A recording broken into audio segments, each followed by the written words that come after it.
छत्रपती शिवाजी महाराजांच्या पराक्रमाचं, स्वराज्याच्या लढ्याचं आणि अपार त्यागाचं प्रतीक असलेल्या पन्हाळगडाचा युनेस्कोच्या जागतिक वारसा स्थळामध्ये समावेश हा कोल्हापूरसह संपूर्ण महाराष्ट्रासाठी अभिमानाचा क्षण आहे.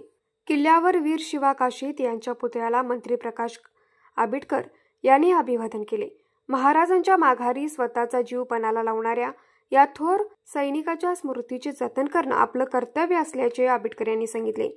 स्मारकाचं नूतनीकरण आणि परिसराचं सुशोभीकरण जिल्हा वार्षिक योजनेतून करण्यात येणार आहे. पन्हाळगड ते विशाळगड या मोहिमेत शिवा काशीद, बाजीप्रभू देशपांडे यांचं बलिदान आणि छत्रपती शिवाजी महाराजांची कल्पक सुटका ही इतिहासाची सोनेरी पाने आता जागतिक नकाशावर अधोरेखित झाली आहेत. या ऐतिहासिक मान्यतेमुळे कोल्हापुरात पर्यटन वृद्धी, रोजगार संधी आणि वारसा संवर्धनाला चालना मिळेल. शिवप्रेमी व कोल्हापूरचा सुपुत्र म्हणून माझ्यासाठी हा अत्यंत अभिमानास्पद क्षण असल्याचे मंत्री आंबेडकर यांनी सांगितले.